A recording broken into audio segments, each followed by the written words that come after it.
ఇస్తుంటే మేము సన్న బియ్యం పంపిణీ చేసిన తర్వాత దళిత కాలనీ, బీసీ కాలనీ, గిరిజన కాలనీకి వెళ్తే వాళ్ళందరూ కూడా ఈ ప్రభుత్వానికి ఆశీర్వదించిన తీరు, కళ్ళల్లో ఆనందం, కళ్ళల్లో నీళ్లు వస్తుండగా, ఆనంద బాష్పాలు వస్తుండగా, మీ కడుపు చల్లగుండగా ఇందిరమ్మ రాజ్యం మళ్ళీ రావాలి, మీలాంటి వాళ్ళు ఎప్పుడన్నా వాళ్ళు అన్నమాట అధ్యక్ష.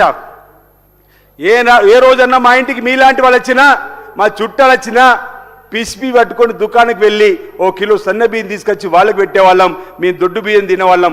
కానీ ఈరోజు ఈ ప్రభుత్వం మాకు ఇస్తున్నటువంటి సన్న బియ్యం వల్ల మీకు అదే భోజనం పెడుతున్నాం, మీకు కూడా సన్న బియ్యం తింటున్నాం చెప్పండి ఆనందంగా ఆనంద బాష్పాలు రాలుస్తూ ఈ ప్రభుత్వానికి దీవెనలు ఇస్తున్నటువంటి కార్యక్రమాన్ని కూడా గుర్తు చేస్తూ అధ్యక్ష, మీ ద్వారా ఉప ముఖ్యమంత్రి గారు ఉన్నారు, మన శాసనసభ వ్యవహారాల శాఖ మంత్రి శ్రీధర్ బాబు గారికి, గౌరవ ముఖ్యమంత్రి గారు కొన్ని విజ్ఞప్తి చేస్తున్నా, ఈ సన్న బియ్యంతో ఒకసారి అసెంబ్లీలో అధ్యక్ష మీరు అనుమతిస్తే ఆ సన్న బియ్యంతో ఇక్కడ ఉన్నటువంటి మా శాసనసభ్యులకు కానీ ఇక్కడ ఉన్న అధికారులకు కూడా ఒక పూట భోజనంతో ఆ సన్న బియ్యం భోజనం తినిపించాలని చెప్పని కూడా తినిపించాలని చెప్పని సందర్భంగా మీ ద్వారా ఈ ప్రభుత్వాన్ని కూడా కోరేటువంటి కార్యక్రమం చేస్తూ అధ్యక్ష.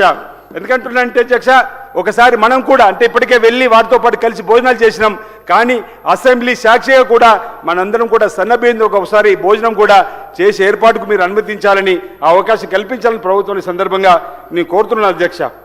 అదేవిధంగా అధ్యక్ష, ఇందిరా మిండ్ల గురించి కూడా అధ్యక్ష, ఇందిరా మిండ్లకు సంబంధించి కూడా ఈరోజు ఆనాడు ఇందిరా మిండ్లే, మళ్ళీ ఈరోజు ఇందిరా మిండ్ల అధ్యక్ష. ఈ దేశంలో ఆంజనేయ స్వామి గుడి లేని ఊరు లేదు అధ్యక్ష, ఇందిరమ్మ ఇల్లు లేని ఊరు లేదు అధ్యక్ష అన్నమాట ఈ సందర్భం చెప్తా ఉన్నాం.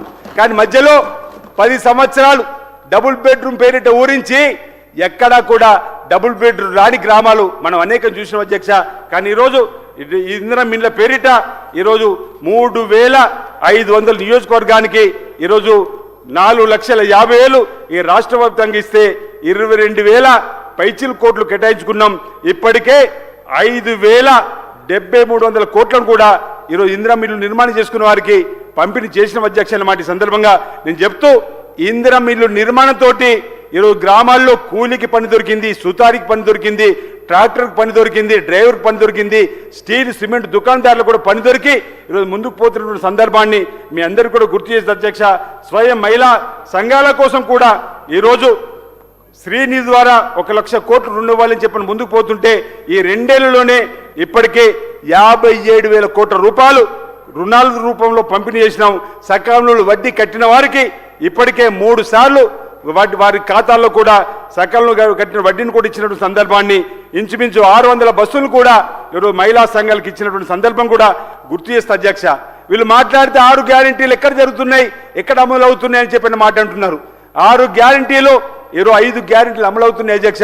ఈరోజు మహాలక్ష్మి పథకంలో ఆర్టీసీలో ఆడ తల్లులు ఉచిత ప్రయాణం చేస్తున్నటువంటిది ఇప్పటికీ 9,222,000 మహిళా తల్లులకు అధ్యక్ష ఈ జీరో టికెట్ల ద్వారా 9,227 కోట్లు ఈ రాష్ట్రంలో మహిళలకు ఆదాయం వచ్చిందన్నమాట. ఈ సందర్భంగా మీ అందరూ కూడా తెలియజేస్తూ ఈరోజు